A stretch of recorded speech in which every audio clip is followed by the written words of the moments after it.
Mari, you can go ahead and get started. Hello, everyone. Welcome to the second lung and heart lung transplant virtual town hall. My name is Mari. I'm a member of the Lung and Heart Lung Transplant Patient and Family Advisory Council, and also a patient at the Stanford Lung Transplant Clinic and 12 years out from my lung transplant. Our topic today is behind the scenes of a lung heart lung transplant. We're very excited to welcome our speakers who are all involved in our transplant journey.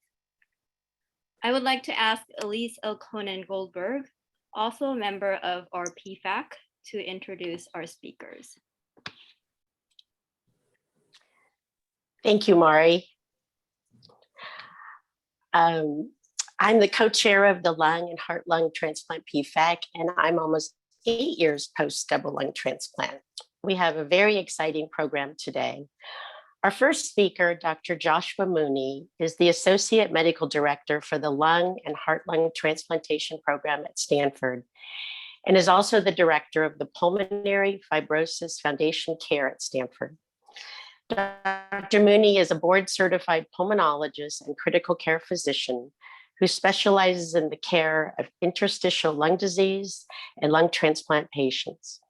He also performs health services and outcomes research focused on understanding and improving the lives and care of patients with advanced lung disease. He is also actively involved in clinical trials to improve outcome in interstitial lung disease. Welcome, Dr. Mooney. Thank you, Elyse and Mari, and hello to everyone. Good afternoon. It's so nice to see so many attendees here on a Saturday afternoon. Let me just let me get started with sharing my slides and screen here.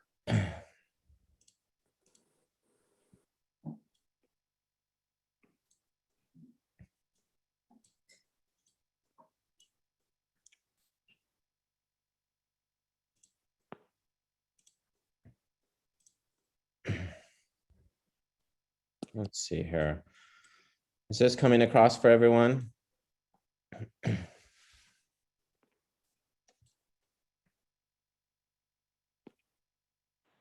Yep. Yep. All right. So the topic of my talk this afternoon is to give you a brief update on what's going on in clinic. And then, you know, we've had a lot of questions on COVID-19 vaccination, what it means for our patients. And so hopefully I'll give you a little overview about what we know for the efficacy of the vaccine in patients like yourself, and, you know, what we're thinking of for next steps here. I think, as you know, there is some chat and Q&A boxes, so feel free to post questions as we go, and we'll try to address them throughout the afternoon. So again, I want to give a brief update on the clinic, and then talk about COVID-19 and COVID-19 vaccines. Specifically, how does the vaccine work? Kind of looking at the basics of the vaccine and the immunologic response to the vaccine, and then looking in a little closer data on how effective the vaccine is for a lung or heart-lung transplant patient. And then again, directions and recommendations for the future. All right. I just want to make sure you can see my slides. One portion of the screen says sharing pause, so I just want to make sure. Are you still on the cover, Dr. Mooney, at the first slide, or have you moved forward? I've moved forward. Okay, we're just seeing the first All right, slide at this point.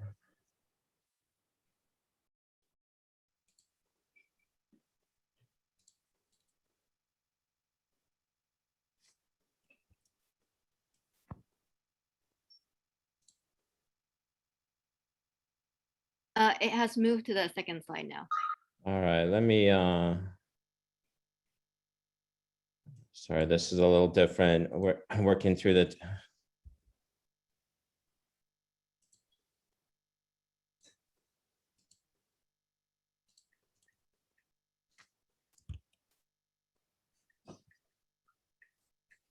all right, I might share it this way, or,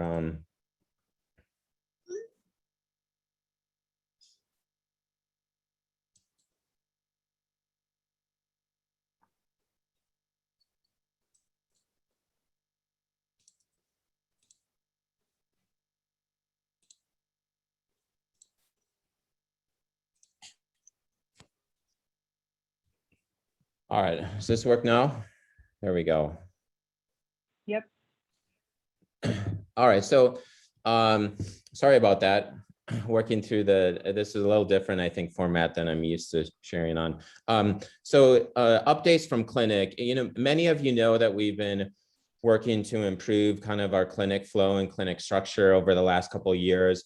One of the big things that we did just pre-COVID pandemic is we divided the clinic into kind of two large groups. We used to have patients come first thing in the morning. There was everyone would get their PFTs done and then they would wait.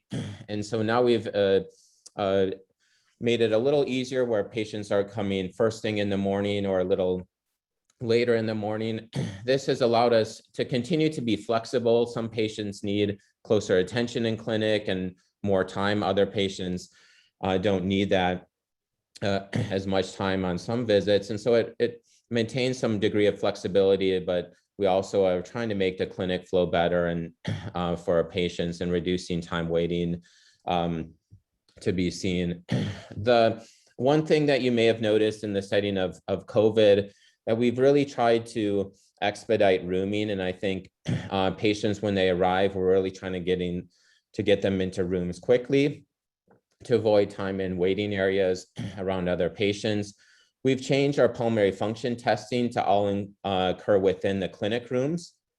So patients aren't shuttling back and forth to the PFT lab and then back to their room.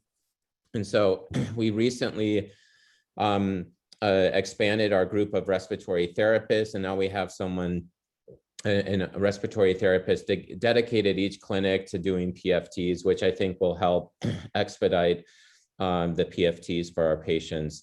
And then we also, in the midst of COVID, we became aware of a lot of issues with delays in laboratory testing and radiology. I know patients are sometimes waiting for an extended period of time at the lab or at the X-ray department now. And so we're working with those departments to try to improve the waits for our patients and looking at other options to help. So that's kind of where we're at currently. We're looking, in the future, we're thinking about potentially even making clinics structured into perhaps more than two groups, again, to help kind of improve patients' wait time. But this is this is kind of where we're at right now. I think the majority of what patients have really been interested in, I think, the PFAC committee asked me to speak on, is about COVID-19 vaccines. And I think there's a lot, obviously this has been a hot topic across our nation and across the world, but also in the lung transplant and transplant community in general. There's been, data and concerns coming out and a lot of questions that have been risen. So I found actually this New York Times article about the vaccine really helpful. So I included kind of the authors there. If you want to go and read about it, I think it gives you really good insight into specifically the mRNA vaccines, but also kind of, what your body does in response to it. And so, just walking through the vaccine. So the coronavirus itself has these spikes on the surface of it, which are really the apparatus that's responsible for allowing the virus to enter in and infect human cells. And so what these mRNA vaccines do is that the vaccine contains what we call mRNA, which is a genetic material that cells read to then make proteins. And this mRNA within the vaccine is, inoculated into the body via vaccine. It's taken up by the cells in your body, and the cells read this mRNA and actually make these spike proteins, and that's shown in the kind of figure on the far right of your screen. Importantly, there's no live virus in these vaccines. So there's no, infectious risk to it. But basically the vaccine contains this genetic material that then your cells read and produce this spike protein. Again, this spike protein is really an important piece for your body to learn to help defend it against any future virus exposure. And so when your body sees this spike protein that the cells produce after they receive the mRNA vaccine, your body has several different cells that kind of interact with this produced protein. There's what we call antigen presenting cells that take this component of spike protein and it shows it to T cells and helps kind of prime T cells for any future response or infection. It also, your body, the B cells within your body sees these spike proteins that are produced, and they help and start secreting and making antibodies that can serve as protection or future kind of an army of antibodies that can attack future spike proteins. And so, so these are kind of the responses that your body's making in response to seeing the vaccine. When you, or if you are in future contact with the actual virus, your body is able to then better defend itself through a couple different mechanisms. One of it's more the mechanism that gets talked about a lot in the news, and I think our patients are increasingly being informed about is kind of what's called the humoral immune response, or the B cell or antibody response. These again, the B cells have been primed to make these antibodies against the spike protein. And so if there's any live virus that enters the body, these antibodies kind of respond to the virus and these spike proteins and kind of neutralize it and help prevent it from hopefully entering cells. The other responses are these T cells that have been kind of primed against the spike proteins. And so these antigen presenting cells and T cells, when they see these spike proteins being presented, they're able to more rapidly began the process to attack and destroy the infected cells. And so, your immune system is complex. This is just a kind of a more summarized overview of it, but there's B cells and antibodies, and there's also T cells that help.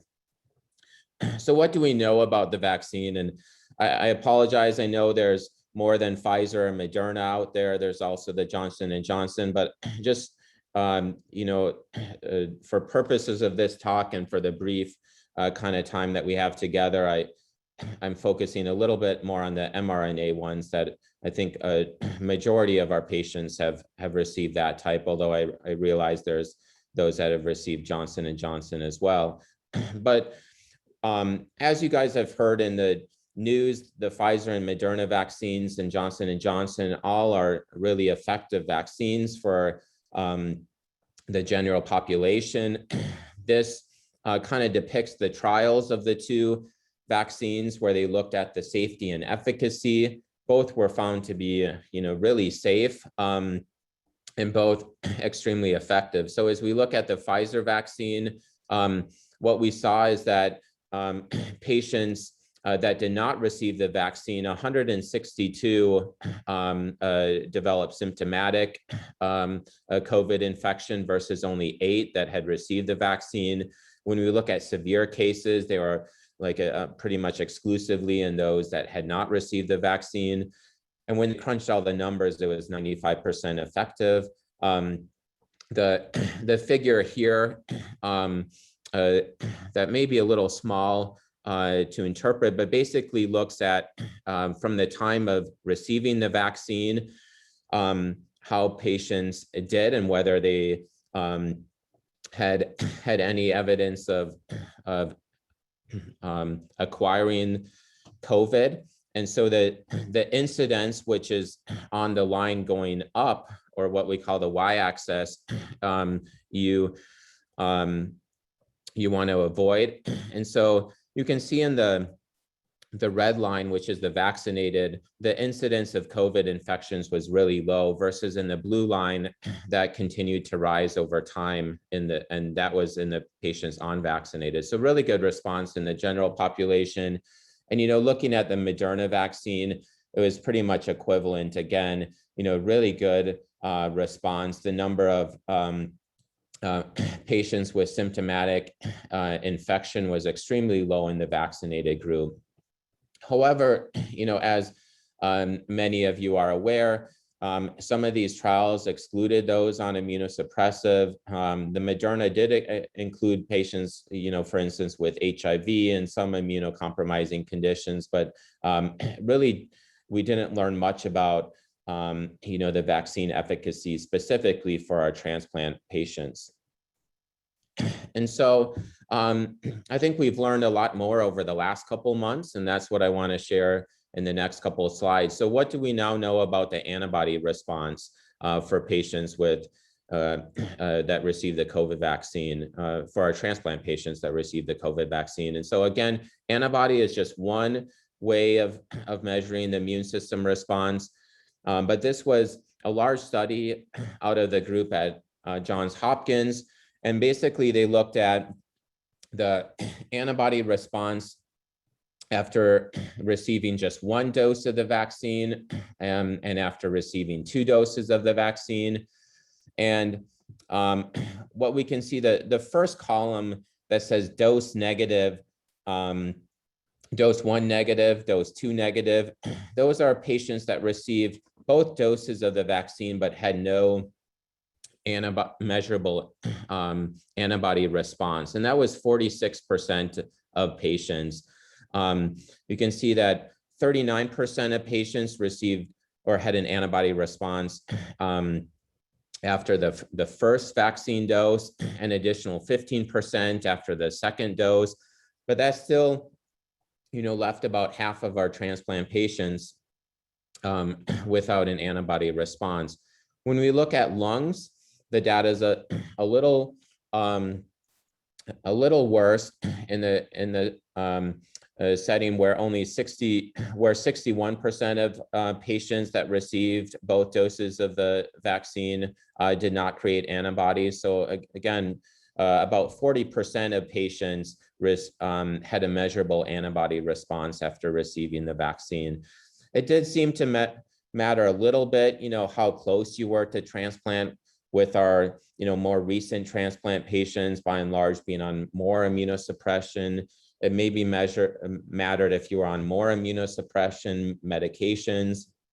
But, this was, concerning to us as transplant physicians as to how we need to best care for our patients.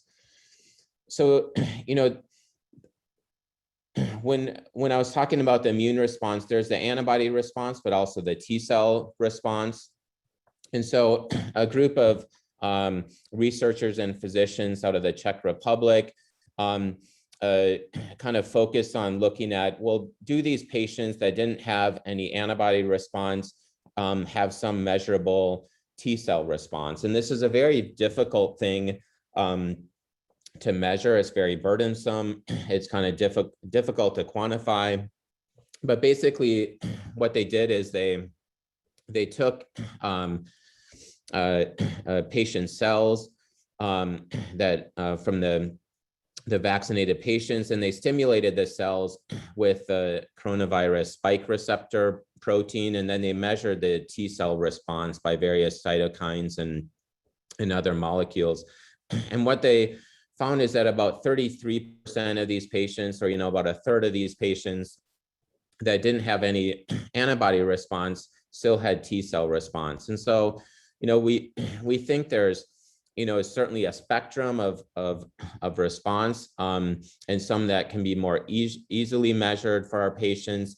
But certainly, I think the data so far suggests that although there's some protection, the protection both the antibodies and the T cell response is probably not as what we would expect for the general population. And so there's been a lot of talk about what about a third dose or a booster dose. So there's literature coming out just in the last couple of weeks on this. 30 patients received a third dose of a vaccine, and you can see there 24 of those patients had no antibodies, and a third of those patients then went on to mount antibodies after receiving it. But again, 2/3 of those didn't, even after the third dose. Those that had a low antibody response generally then had greater antibody response. And so the booster dose seems to be helpful, but not universally. There's a larger study that just came out actually on Thursday of this week, was finally released out of France, where they've now given a third dose of vaccine to all their solid organ transplant recipients. And this looked at 100 recipients, predominantly kidney, but did include some lung and heart-lung or heart transplant patients. And basically what they found out of 59 patients that were without antibody response, 26 of those, or 44%, then became antibody positive after. And so you can see that it does seem like a booster or a third dose helps to increase the percentage or prevalence of and percentage of patients mounting antibodies, but it's not universally effective for patients. Notably, they didn't see any adverse events or rejection. And so, as I mentioned, this is all really new literature. We're still kind of grappling as a team, and I think as Stanford lung transplant and Stanford organ transplant as a whole, how to kind of deal with this for our patients. But this is just my general thoughts right now. I think, for our patients who have received lung or heart-lung transplant, what can you do? And so on the right of the screen is the CDC guidelines about what's safe for vaccinated and what's safe for unvaccinated people, and kind of what you should be doing with mask wearing. And so what I've been telling transplant patients is to really still try to stick to COVID precautions, wearing your mask, particularly in outdoor settings where you're around people, and in indoor settings where you're around people. So I think, following more of the CDC guidelines for unvaccinated people it makes sense. Really being diligent with hand hygiene. Outdoor gatherings with people are probably preferable. Avoiding really large crowded indoor gatherings, and if you do, I think very diligent mask wearing. A lot of things that I think our transplant patients have been doing for years, just because they're more susceptible to other respiratory related infections. I think it's really important to encourage those around you to get vaccinated. I think we're increasingly seeing that there's protection that's added by having those with competent immune systems that are closely, associated with you, family, friends being vaccinated. That's going to add an element of protection. And I think stay tuned about, further recommendations from our team in Stanford about, a third or booster doses. I think that's something we're still kind of thinking through and working out. So hopefully this, gives you a little bit of insight. I think, I think vaccination is still, a great and important option for our patients, but I think we do have to realize that, the efficacy and response to vaccine is not the same for our transplant patients as it is for the general public. And I think with questions, I will save for a little later, and you can post them in the chat if in the meantime.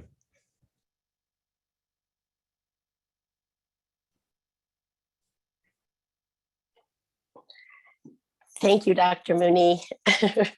Very important information for our population. Our next two speakers are from Donor Network West, which is a federally funded designated nonprofit organ procurement and tissue recovery organization with headquarters in Northern California and Northern Nevada. Established in 1987, they serve more than 13 million people and connects a donor's gift to those in need in 45 counties in Northern California and Northern Nevada.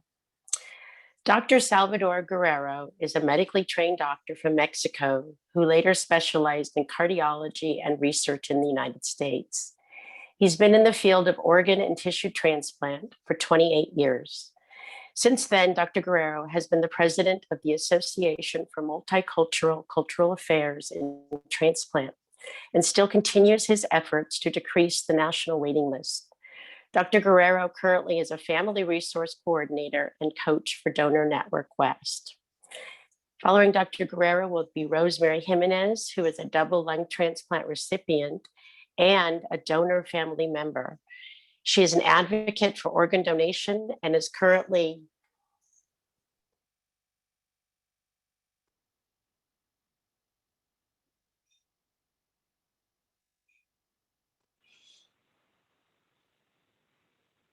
I think Elyse may have dropped off, so why don't we go ahead and get started? Sure. All right, Sarah, thank you very much for uploading the presentation. Thank you for the opportunity. It's always an honor and a pleasure to work with the presenters and their importance within the role of transplantation. So we'll move on for the next slide, please, Sarah. So basically, just rounding off a little of the information that we have to share. Organ donors by ethnicity, as we can see, we've had a history of donors based on cultural beliefs, ethnicities in itself, religious beliefs, and many others. So based on that, we've tried to narrow down some of the aspects of this. At this point, I'll just mention that organ donors by ethnicity, we have a number of 214 actually Caucasians, 112 Hispanics, 47 Asian Pacific Islanders, 35 African American, and 3 Native Americans. That in itself is where we are at this point in time. Now, in reference to the wait list, the number pretty much changes. We do have a greater number of Hispanics, almost 36%. Caucasians are also on the top 3 with 25, Asians at 24%. African Americans are actually an increasing number, and it's at 10% at this point in time. American Indian Pacific Islanders 3% and multiracials 2%. What it entails at this point in time is that sometimes our ethnicity is influenced by our ambience, our factors, our eating habits, what we tend to eat or not to eat, what we tend to believe and not to believe. And in reference to all this, there's a strong prevalence of families that will have a stronger genetic predisposition to diabetes, high blood pressure, liver disease, and kidney disease in itself. So that's why we're looking at this as from an ethnicity aspect of it. Next slide, please. So why is it so important to actually work with in a collaborative manner with our hospital partners as we go on in the journey of transplantation and organ donation? So as we have seen in years of experience, believe me, when I started this, it was incredibly difficult to get to a point of support and understanding, not only from the families, but many times from our hospital partners, because many of our OPO hospitals or hospitals in itself were doing what they thought was the best resource. Obviously, with a lot of education and a lot of data, we have actually demonstrated that if the hospital goes about doing the request, their authorization rate is only at 43%. Now, if we, the experts in the field of transplantation, go about it ourselves, we have a much higher possibility because we know what questions may come up most of the time, and we will be able to answer those questions about transplantation. But if we do this in a collaborative way where the hospital and ourselves work in conjunction to work in support of the family and getting them to a point of understanding and acceptance, and that we work in a collaborative way to actually make this issue of death for this family member a positive one through the miracle of life, as we call it, through transplant and organ donation, the success rate is as far as 74%, even higher in many times. This can actually also be influenced by having, again, the right messenger giving the right information. We like to decouple the information of our hospitals breaking down the information, and we like to offer them time for the families to accept what has happened to their loved one. And at that point in time, when they have accepted, we can move on and offer them the next steps, which in many times is the possibility of organ and tissue donation. So that's why collaboration is the highest authorization rate, and more lives can be saved. That is the clue, and that is where we have to work and continue working so we can actually make this happen and save more lives, obviously. Next slide, please. So how do we work that? How do we make that happen? Authorization is based on a timely referral. The timely referral is as early, even if you have a patient that is not at a point of recovering, or you have the expectation of maybe considering comfort care measures or end of life decisions, That's when it happens. That's the cue to make that phone call. It's never too early for us. We always want the call earlier, so it'll give us time to, as it says, assessment. We do an assessment not only on the patient, but on the family. See what their needs are. Check on who needs to be present. Do we need to make phone calls? Do we have a language barrier? Do we have an opportunity to bring in someone who will help support this family member? Let it be someone in the family. It could be someone from the clergy or someone from the hospital, spiritual support or chaplaincy, or even social workers. Even the bedside nurse many times has established that connection. These are the people that we as an organization take the ability to actually work with, so we can actually understand the family's needs and try to get to the point of understanding where they are and how they're coping with their issues. Obviously, the suitability is very important. Many times, patients are not the greatest candidates, but again, we look at them individually. Every organ is different, and we will look at every possibility and every option. Even with COVID, under the greatest extremes that we had last year, undoubtedly we had so many wonderful families who said yes to donation, and we were able to meet the same number of authorizations from the year before. Incredibly, the families were actually hoping to make something positive out of this tragedy.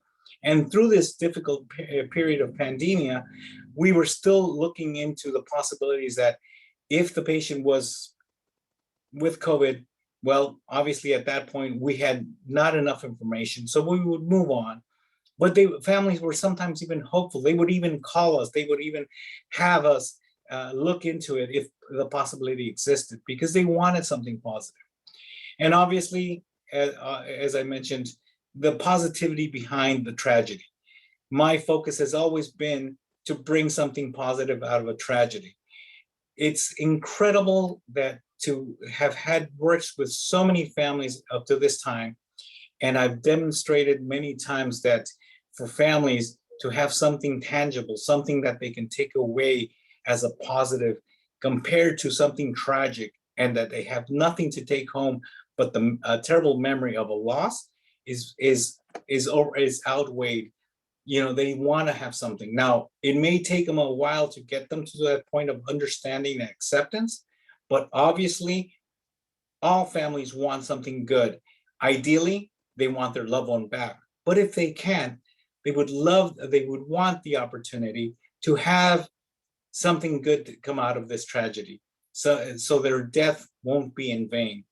Many families have expressed that this is sometimes the only good thing out of the death.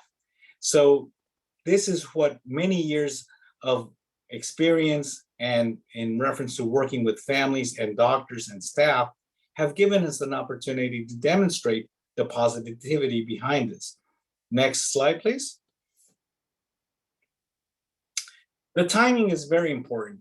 As I mentioned earlier, the right timing. You can't bring in the information about transplantation and donation if they've just heard about the death. It's like at that point in time, bringing the declaration of death and offering them $1 million, a brand new car, or donation. You know, they will say no to everything because their focus at that point in time is only the recovery of their loved one.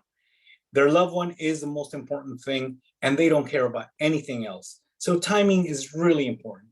That's why we decouple the information. Who's the right messenger? Well, depending on our ethnicity or culture. Some cultures have a higher hierarchy for men over women. So we need to look into that. Sometimes it has to be a language. Do we have the right language? Can we demonstrate understanding of the language so we can actually interpret what their language is? Sometimes it's not language verbal, but it's body language. The cultural sensitivity is very important. In many cultures, we have learned that how they take death and how they have their traditionals and rituals in death influence many times their final decision. because they have time frames. They have issues in reference to having their body buried, or in a state where they can actually do the dressing, or sometimes the praying. There's chants that have to be considered. Everything that we can, we will support and try to be as sensitive as possible, so we can actually normalize as best we can this difficult time for them. And obviously establishing the right member for the family. Sometimes it is not the legal next kin. They can defer decision makings to their maybe a grandson, or a nephew, or a cousin, or their ex-boyfriend, or ex whatever. At that point in time, you know, many times the decision is so hard, they accept it, but it's overwhelming to the point where they need to be able to defer a decision to someone else who may be more competent at that point. Not necessarily saying that they don't want to do donation, but they don't feel capable of doing it. And there's paperwork that can actually help them and relieve them of that need, because they could just say, you know, I need some time, I need to go home, let so-and-so take on the burden, and I'm all for it. I just can't do this. And there's a lot of paperwork, obviously the legality behind it. And sometimes we have to do what we call a diligent search, trying to find every family who is in the hierarchy of legality to be able to offer the right person the right information. We are very, very sensitive to everybody's needs, and we want everyone to be informed. And that we want that at that point, the family make this a family decision, a family that unites under these circumstances in the long run, have felt very much supported, and many times have shared with us that it's probably the unification of the family in one topic that they can all agree on. And that in itself is a positive for the family, as it is for donation. Next slide, please. What we provide as an organization is we have books that we offer for children. We many of our colleagues and myself are experts and have been trained to work with children in grief. We have had, again, a lot of training behind this. We have many times the donor family gathering, which takes place in the month of April, which is Donate Month, Donate Life Month. We also symbolically offer a donor medal to the families in this donor family gathering, which we commemorate and in one way or the other symbolically give the Medal of Honor, as we call it, of the hero who saved many lives. The books that we provide, they're all free, and in many times we offer additional support as constantly by phone if needed. We have family advocates that will be constantly in a timely manner calling to check in on see how they're doing. Most importantly is that I've always shared with families, this is a beginning of a long journey with our organization. We don't just go there, authorize, and we're leaving. We're there to support you, offer you as much support as necessary. And in the long run, many times families get to meet other recipients, or the recipients who have it. We can't promise that, but the information is out there, is part of the information we offer to the families in reference to grief support. Next one, please. Some of the top reasons for the families declining is known prior objections, the religion, cultural doesn't support it, and we don't want to wait any longer. That's the last one is very important, because we know that timing is very important. If the family has already been offered comfort care measures and they're ready, and they've made that decision, and they've all gathered, and they're ready to withdraw, and then in certain situations, we can't talk to them until that family has actually said, we're ready to withdraw. That's not the right time to make the call and say, hey, we have a referral. No, we need to know ahead of time. So this is happening, and we can prepare ourselves. In reference to religion and cultural support that we need, we have many volunteers, ambassadors that are in their own culture or religions, not knowledgeable enough. We can't be the experts, but we can bring in experts to help them, orient them, to get them to a point of understanding in reference to what their religious beliefs are. And the known prior objections. Many times families believe that their known prior objections has been based on well-informed information that has been offered about donation. Maybe it was a YouTube video. Maybe it was something that they heard over the grapevine. We just don't know what the real reason was. And that's why we actually come in, talk to the families and say, can you share with me what their information was? Why did they make that decision?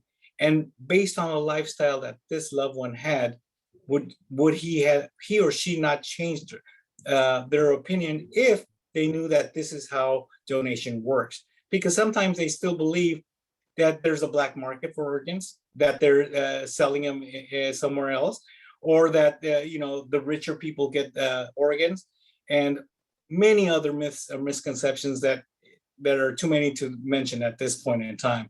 But again, many of these reasons are sometimes just myths or misconceptions, and that's why we always ask of our staff, hospital partners, to include us in part of that conversation so we can be sure that their response is the appropriate one based on informed information that we have in reference to the donation and the process of donation and process of transplantation. Next, please. Seeing the impact, as we can see, turning a time of loss into a hope. We have, as I mentioned earlier, the ability to sometimes meet our heroes through transplant, through the organ donation process. Our family advocacy program sometimes has the ability to connect families who have donated and who have received the transplant. These are the wonderful stories that we can share with families, media, and many times share among themselves. Sometimes these families will always remember that experience, but at the same time, they offer their story to help others make that final decision. And incredibly, if I'm not mistaken, I think I'm down to my last, yes, I'm correct. This is one of the stories where I'll introduce Rosemary, and but incredibly, based on the need, many times families will see a story where they've made an impact, and at the same time will say, this is the positive behind this. And you never know why you may make a decision like that. And maybe in a couple of years later, all of a sudden, you're the one in a need for a transplant. And hoping that someone will make the same decision you will, many times it will be there. And that's how, in many ways, everything that you do is, in my personal belief, comes around to you. What they call in many religions or beliefs, karma. And obviously, behind the story of donation, there's a lot of love, a lot of sympathy, but primarily there's compassion to help others through the process of the gift of life. And at this point in time, this would be my last slide. And I'm sure Rosemary will actually share her story and how Rosemary and I met and how honored I am to have worked with her. So again, thank you. I'll entertain questions afterwards, but Rosemary, please share your story, and thank you. I'm honored to be here with you. Thank you, Sal. So first off, my name is Rosemary, and I received a double lung transplant. I was fortunate to get that call, to say that I was going to get that gift of life, and somebody was offering me a chance. Never did I thought I get a different kind of call stating, my sister had a brain aneurysm, and my sister was the life of the party. She'd been with me through my journey, through my transplant, through lots of visits, lots of trips to Palo Alto, many ER visits. It's not easy for a family. It takes its toll especially when you have children involved on both ends. And so I never thought I would get that call, you know, and this is where, you know, yes, I understand fully what's going on. And all the medical terminology. And I never just thought that I would need, you know, my family would be in the other shoes. And, you know, it's really hard because with the family dynamics does play a big role. You know, my sister was registered as an organ donor, but her husband didn't want to go through with it initially. And he had designated his stepdaughter as the person to make all decisions in regards to her. And she's very young. And can be overwhelming. And it's overwhelming for a family to get together and to make these kind of decisions. It's also hard when you have young children involved too. You know, my sister had 2 daughters, so it's hard to have them realize that their mom's not going to be here. And, you know, moving forward, that, you know, even though she looks great, you know, she's just not there anymore. And so I think it's really difficult when families, you know, see their loved ones, but yet it's not always easy for them to acknowledge and to accept that they're no longer here, because don't realize too that the machines are doing all the work for them. You know, and it is hard for families. You know, my family just wanted everything to, you know, be done already. My dad was tired of the process. And you know, I think it's really hard when a doctor finally comes in and, you know, after much debate with your family and, you know, they finally agree that, you know, organ donation is the best way to go, because it was what she would have wanted. You know, she and I battled even with my donation, because in the beginning, I didn't know if I wanted a transplant because, let's be honest, you know, lung transplants don't always have the highest success rate. And she was just like, nope, we're going to do it. And so we did. But I think a lot of it, you know, for her, I never thought I'd be turning over to her nurse and saying like, hey, go ahead and give donor network a call. Our family said yes to donation. And I know it's a good thing, because I know that I received that call and she's paying it forward to somebody else. Somebody gave their life so I can continue to have my life. You know, it's not, we always want to shuffle the cards again and get dealt a new hand. And, you know, there are many times I contemplated that, like, woulda, coulda, shoulda. But in the end, you know, my fate lets me know that she was able to give someone else that gift of life and that hope that someone offered to our family and gave us a chance. So it's one of those things, like Sal and I were talking about right before. It's bittersweet. It really is bittersweet, but it's important for me to continue to advocate for people like me and for people like her, to give others out there a chance. And, you know, in the end, I've made peace with it.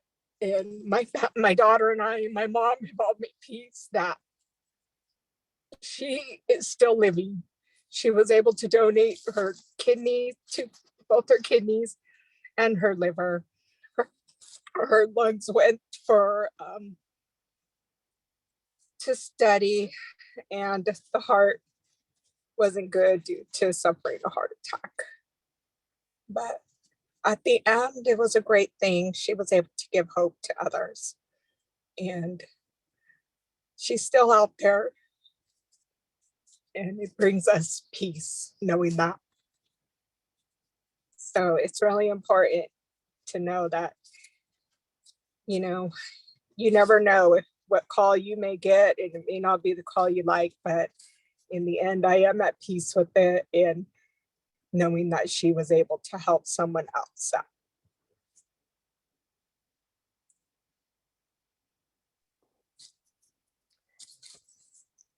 Thank you, Dr. Guerrero and Rosemary. Thank you, Rosemary, for sharing a very heartfelt story of your journey and your sister's gift of life to several people.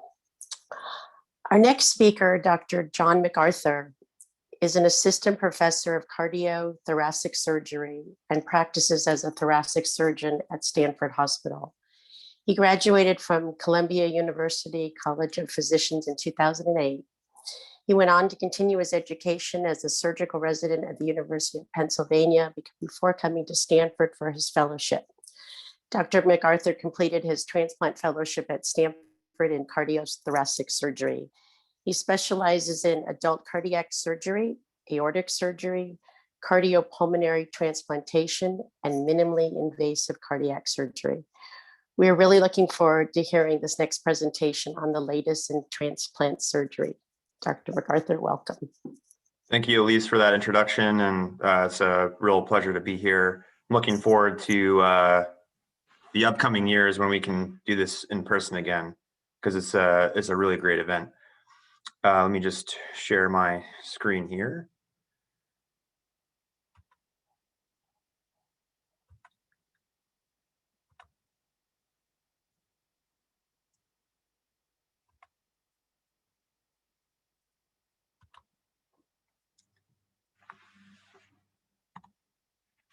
So lung transplantation and heart-lung transplantation dates back a long time at Stanford, and we just in the past year did our 1,000th lung or heart-lung transplant. And the first heart-lung transplant was really pioneered at Stanford with Dr. Bruce Wrights in the 1980s. We work very hard at Stanford, and the surgeons and pulmonologists collaborate very closely to ensure that our patients are getting very high quality organs and the best possible result. And our goal is to really guide our patients along the lung transplant process. And that goes from the pre-lung transplant workup to the lung transplant surgery itself, to the immediate recovery from lung transplantation, and then the follow-up that happens afterwards. So some preoperative things that I wanted to talk about in patients whose lung disease progresses and may progress rapidly, where they need to be admitted to the hospital for extra oxygen. Many cases we deal with, patients end up on such a high amount of oxygen that it really limits their ability to move, ambulate, or participate with physical therapy, and they can get really weak and deconditioned. And so something that we've started doing over the last several years is using what's called Ecmo, which is extracorporeal membrane oxygenation. It's a machine where we withdraw blood from the body. It gets run through the machine that you can see there in the enclosed picture. And oxygen is put into the blood and carbon dioxide is removed from the blood, and the blood is then pumped back into the patient's body. And we can do that actually with a dual lumen cannula, which is this cannula you see in the middle. That's the picture there. That goes into the major vein in the patient's right side of the neck. And this allows the patient to actually ambulate and continue to participate with the physical therapy team and maintain their muscle mass so that they can have a better post-operative course. And it's been quite effective. So you can see this patient here is hooked up to the machine and was able to actually walk around the ICU while she awaited her lung transplantation, which happened actually pretty soon thereafter, and she did great. I think this is really the slide that everybody is looking forward to. This is the so-called lung in a box. It's a TransMedics machine. This is an ex vivo lung perfusion device where when we harvest and procure the lungs, we hook it up to this machine. Blood gets pumped into the lungs through the pulmonary artery, and that's oxygenated blood. The trachea also gets hooked up to a ventilator, and we can continue to ventilate these lungs and supply oxygen to the tissue of the lungs, which allows us to go further and farther to harvest lungs. But it also gives us the ability to evaluate these lungs in real time and make a better estimation of how these lungs will perform once they're transplanted. So this is a really exciting thing that just recently in the last year has received FDA approval. And we were actually part of the pioneering studies for this company to get that FDA approval. So we've been using this now at Stanford for the last 3 years and really look forward to expanding its use. And I think this will allow us to go to Hawaii, to go to the East Coast, and to get lungs that maybe otherwise we wouldn't have thought about using in the past. Because again, we can wait to make the final decision on whether or not to use the lungs when we have some real-time data. So this is something that's going to be really important that in the future for us to continue to deliver that high-quality care. I'd also like to talk a little bit about the intraoperative considerations. There's a lot of different ways to do lung transplantation, and we do many of them here at Stanford. What we're trying to push over the last year or so is a minimally invasive approach where we do lung transplantation without the use of the heart-lung machine. Pictured here is a patient where we did a bilateral lung transplantation using no support, meaning we didn't use a heart-lung machine, we didn't use an Ecmo machine, and we did it through approximately 8-centimeter incisions there on the left and the right. We do, I would say, all of our single lung transplants with this approach. So a small 8 to 10 centimeter incision where we do it through the rib cage in between the ribs. And for the majority of these, we do without the use of the heart-lung machine. Currently, our preferred approach for a double lung transplant is via a median sternotomy on the heart-lung machine. And so we're trying to mix that up a little bit, and that really has a lot to do with the recipient's characteristics of how strong their heart is, how bad their pulmonary hypertension may be, how difficult it is for them to get oxygen into their blood with the lungs that they have currently, and how much carbon dioxide they're retaining. And so we take all those factors into consideration when we plan our operative approach. Another thing that we stress at Stanford is the multidisciplinary teamwork approach to patient care. And that starts from the moment the surgery is over. Actually, it starts the moment the patient arrives at the hospital. And there's collaboration between the transplant surgery team, the transplant pulmonology team, the critical care team, the perfusionist staff, the dietitians, the physical therapy team, the speech pathologist. There's a tremendous amount of people that ensure that each patient is getting high quality care. The other thing that I would say is we are also, over the last year and a half, focusing more on how we're controlling patients' pain post-operatively, because that's a very big issue that has come up. And we have been very aggressive about getting epidural catheters in, or other catheters that can continuously deliver medications to help ease patients' pain, which will then in turn allow them to breathe easier. And we've seen a great difference over the last year as we've been using these different catheters more and more. And so that's something that that you'll be seeing. So I'd like to thank all past and future patients for entrusting us with your care at Stanford. It's really a great privilege, and we really appreciate it so much. Thank you.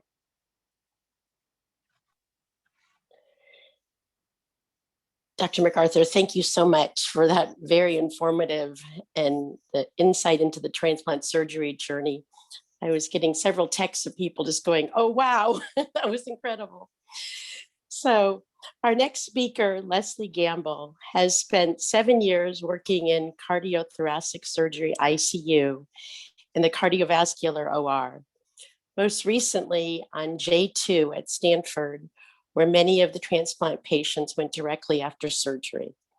She recently transitioned to the lung transplant team as a post-transplant coordinator.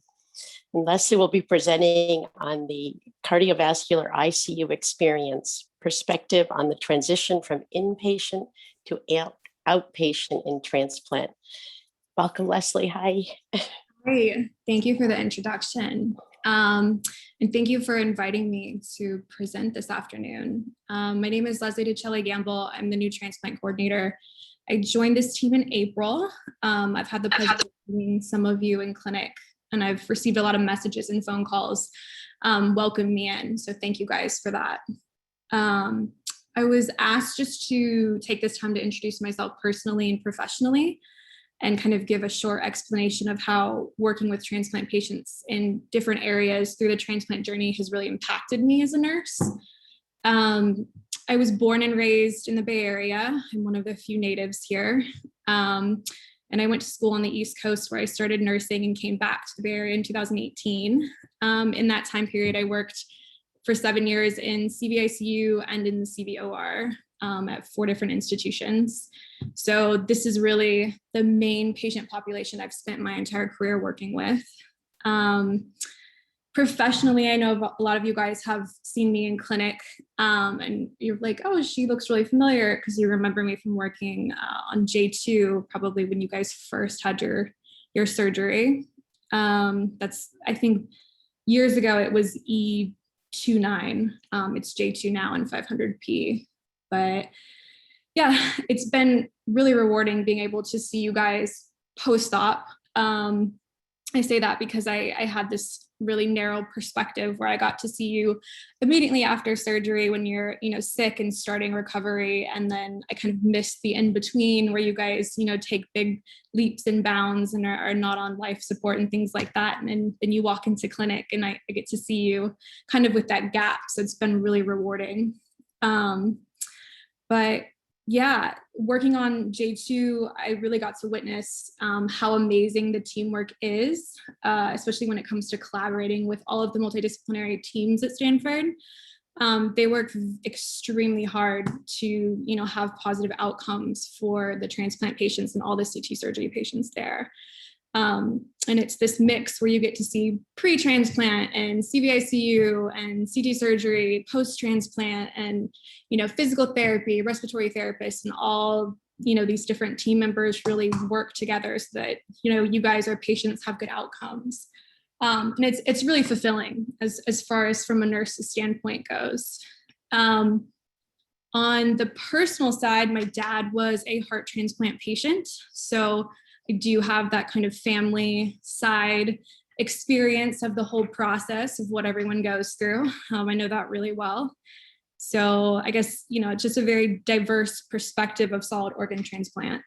As far as the most enjoyable aspects of my transition from, inpatient to outpatient is definitely just, seeing you guys walk in the clinic. I feel like of the COVID transplants we did, I think I was the bedside nurse to all of them, but maybe one. And they fought a very hard journey for a very long time. They spent a very extended amount of time on J2 on Ecmo, both before and after transplant. And it's so rewarding to see these patients physically walking into clinic and smiling and updating me and talking about, their kids or their wife or how traffic annoyed them.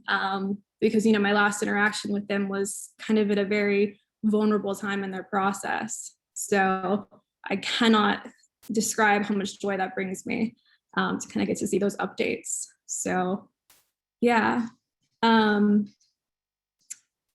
it's as far as being asked to talk about the ICU experience, it's a lot of you probably don't remember it, and that's probably a gift. It is a very difficult time coming out of surgery and getting extubated and being a little bit confused and starting the recovery process.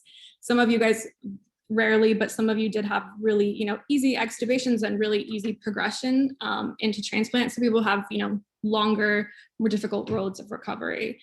So I think the biggest aspect of it, as far as bedside nursing and even outpatient nursing goes, is being able to kind of compare you guys, not just hemodynamically, but mentally and emotionally. It's very rewarding to see some of you that I was the nurse for before you were listed, and talking to you guys and spending 12 hours at bedside with you, and then seeing you after transplant and your spirits lifted and the entire recovery process, and how you guys are so able to overcome everything that you have to go through as transplant patients. I think that that's a really tough journey, and I think transplant patients are very specific to that in all other surgeries. And I've got to experience that journey with a lot of people, helping with that emotional and mental support with the rest of the multidisciplinary team. The physical rehab is just as difficult in comparison, and PT and the nurses and everyone kind of, hold your hand and start that journey off with you as well. But I think that, the immense part of the process is just the mental struggle and the emotional struggle and the leaps and bounds you guys make to come over that. And I think that's the most rewarding aspect of nursing as far as solid organ transplant goes. So other than that, I think seeing you guys progress and seeing you guys enjoy life and show us pictures of your kids and your vacations and everything you're doing is kind of what makes all that we do from the OR to recovery worth it. So as far as what's most impactful, that would have to be my number one outcome.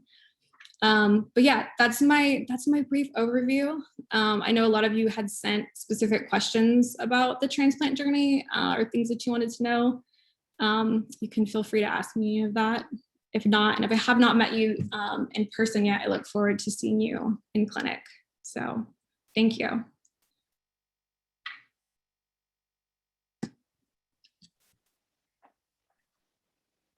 Thank you so much, Leslie. Really appreciate it.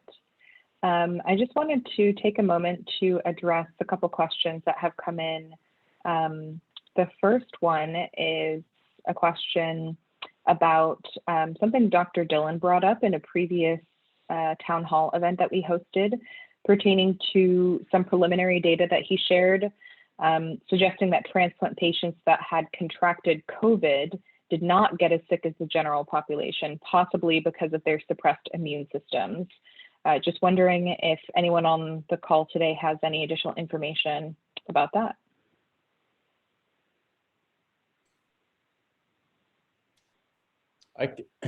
Sarah, I can speak just briefly. Yeah, I think, first of all, I feel like we're still learning, even after a year after COVID, more about it. I think within our transplant program, and, talking with colleagues across the country, I think we all have had patients that have done surprisingly well after COVID infection with very minimal symptoms, as well as patients that unfortunately developed really significant and severe disease. And it's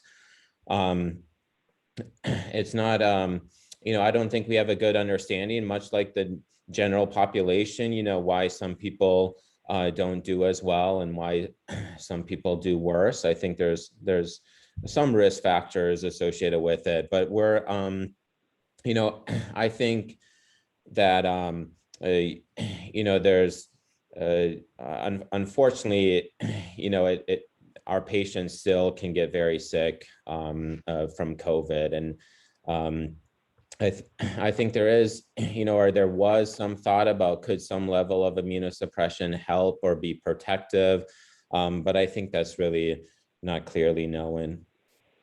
Sorry, hopefully that helps answer it a little bit, but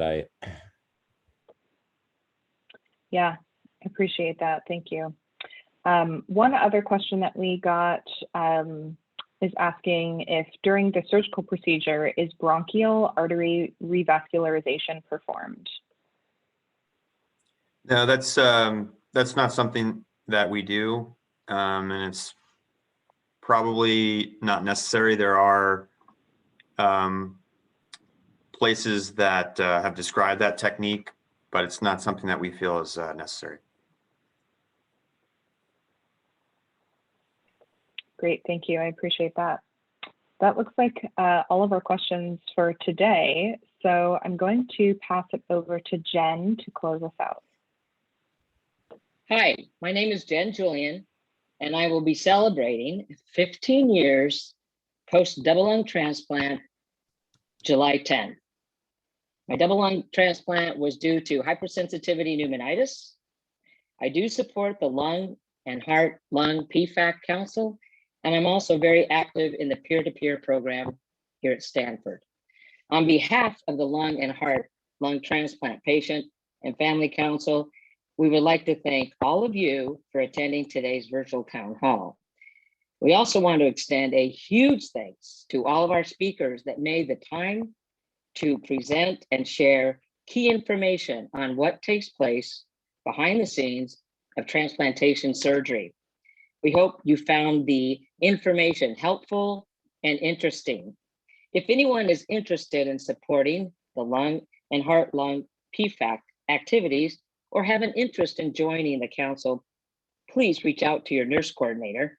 In addition, if you have any further questions, please send those questions to Sarah Fode. At the next town hall meeting, we would encourage anybody that have questions to please email to the Lung and Heart Lung Transplant PFAC at our first serve email, dl-lung-pfac@stanfordhealthcare.org. We hope you all enjoy the rest of your weekend, and thanks again for attending today's virtual town hall meeting.